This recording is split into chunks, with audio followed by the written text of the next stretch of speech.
नमो नमः। अहमस्मि डॉक्टर शुभेन्दु पाठक, अंशकालिक सहायक प्राचार्य दर्शन, पूर्णिमाराम प्रताप संस्कृत महाविद्यालय बेगनी दरभंगा। प्रियांशु छात्र, आज से पूर्व की कक्षा में हमने शास्त्री प्रतिष्ठा द्वितीय खंड प्रथम तृतीय पत्र प्रमेय पदार्थ का विचार पर में कह रहे थे। आज पुनः शास्त्री प्रतिष्ठा द्वितीय खंड प्रथम तृतीय पत्र के छात्रों को संशय, प्रयोजन और दृष्टांत के संबंध में कहने का प्रयास कर रहे हैं। तो प्रियांशु छात्र,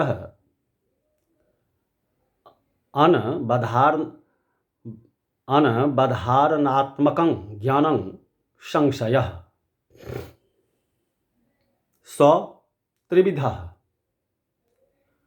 साधारण धर्म विप्रतिलक्षण भेदात् यमधिकृत्य प्रवर्तन्ते पुरुषास्तत् प्रयोजनं तद द्विविधं दृष्टादृष्ट भेदात् व्याप्ति संवेदन भूमिर्दृष्टान्तः सद्विविधः साधर्म्य वैधर्म्य भेदात्।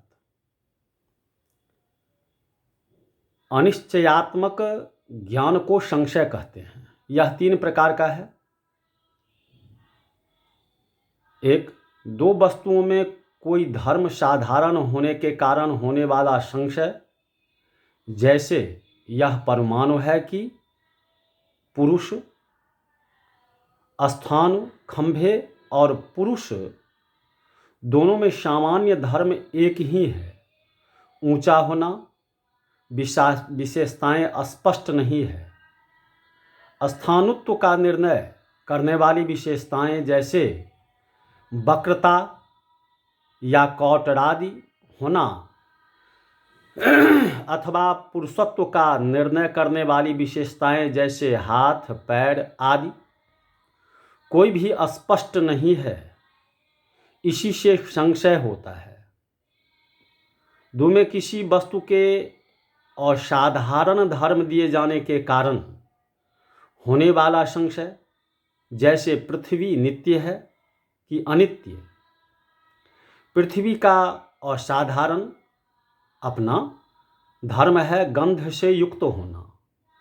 यह गंधत्व न तो अनित्य पदार्थों में है न नित्य में ही, केवल पृथ्वी में ही इसकी सत्ता है। पृथ्वी की नित्यता या अनित्यता के ज्ञान का साधन न होने के कारण ही ऐसा संशय हुआ।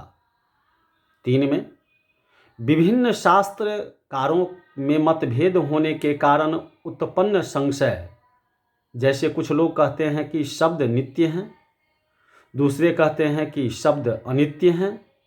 इन दोनों का मतभेद देखकर बीच वाला घबरा उठता है और संशय होता है। जिस कार्य को ध्यान में रखकर पुरुषों की प्रवृत्ति होती है वही प्रयोजन है। यह दो प्रकार का है, दृष्ट प्रयोजन और अदृष्ट प्रयोजन। कोई वस्तु त्याज्य या ग्राह्य होती है, उसे त्यागने या ग्रहण करने को मनुष्य उपाय करता है। यह वस्तु ही प्रयोजन कही जाती है। दृष्ट प्रयोजन प्रत्यक्ष होता है, जैसे अपघात करने का प्रयोजन है। भूषों को पृथक करना। अदृष्ट प्रयोजन विहित तथा परोक्ष होता है, जैसे ज्योतिष्टोम याग का प्रयोजन स्वर्ग प्राप्ति। दृष्टांत की स्थापना का जो आधार होता है वही व्याप्ति है। इसके दो भेद हैं, साधार्म्य दृष्टांत और वैधार्म्य दृष्टांत। न्याय सूत्र में कहा गया है कि लौकिक परीक्षकों कि बुद्धि जिस विषय पर एकमत हो जाए वही दृष्टांत है। दृष्टांत का अपना अर्थ है जिसके द्वारा अंत या निश्चय देखा गया हो, पाया गया हो। यत्र धूमः तत्राग्निः, इस व्याप्ति का निश्चय करने के लिए महानस रसोई घर का उदाहरण देते हैं। यही दृष्टांत है। रसोई घर अपने पक्ष को पोषक होने के कारण साधर्म्य दृष्टांत है। इसी व्याप्ति में सरोवर वैधर्म दृष्टांत होगा, क्योंकि जब व्यतिरेक विधि से व्याप्ति पर आएंगे, जहाँ अग्नि नहीं वहाँ धूम नहीं, जैसे रसोई घर, तब यह दृष्टांत काम देगा। फलतः अन्वय विधि का दृष्टांत साधर्म्य है, व्यतिरेक विधि का दृष्टांत वैधर्म्य है। अब इसके विशेष में कहते हैं, वाचस्पति मिश्र ने अपने न्याय सूची निबंध में उक्त 3 पदार्थों को न्याय पूर्वांग कहा है, क्योंकि ये न्याय अर्थात पंचावयव अनुमान की भूमिका के रूप में है। न्याय सूत्र में संशय के 5 भेद माने गए हैं, क्योंकि वहाँ लक्षण ही कुछ दूसरे ढंग का है, यद्यपि फल दोनों का एक ही है। समानानेक धर्मोपत्तोर प्रत्तोर व प्रतिपत्ते रूप लब्ध्य नुपलब्ध्य पव्यवस्थातश्च विशेषापेक्षो विमर्शः संशयः। संशय वह ज्ञान है जिसमें विशेष धर्म की अपेक्षा रहती है। निम्नलिखित 5 कारणों से उत्पन्न होने के कारण संशय 5 प्रकार का है।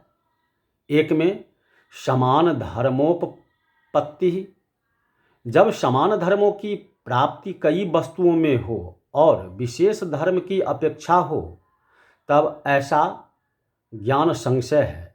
उच्चता धर्म, स्थान और पुरुष दोनों में है। निर्विकल्पक ज्ञान के अनंतर दोनों वस्तुओं में संशय हो गया। जब हाथ पैर आदि के रूप में विशेष धर्मों का ज्ञान हो जाएगा, तब संशय की निवृत्ति होगी कि यह मनुष्य है।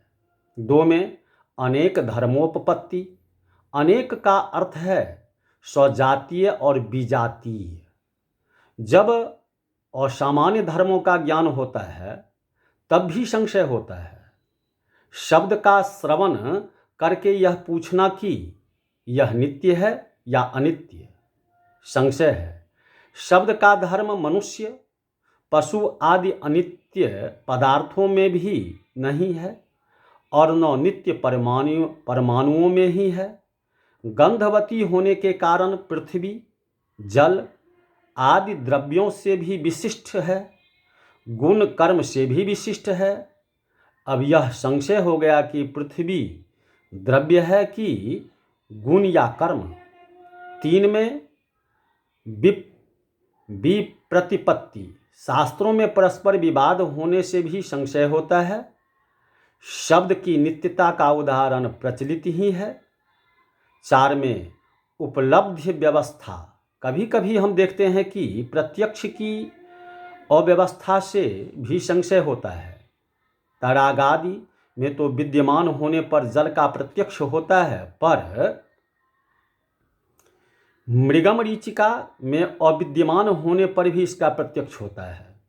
अब संशय हुआ कि जल का प्रत्यक्ष क्या केवल विद्यमान अवस्था में ही होता है या अविद्यमान होने पर भी। 5 में अनुपलब्ध व्यवस्था, कभी कभी प्रत्यक्ष की व्यवस्था में संशय होता है।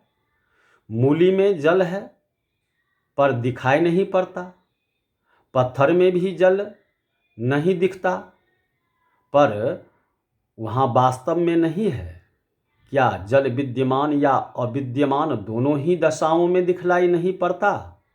यही संशय है। तो प्रियांशु छात्र, आज की कक्षा में बस इतना ही। पुनः इससे आगे की कक्षा में हम सिद्धांत और अवयव के संबंध में कहने का प्रयास करेंगे। इति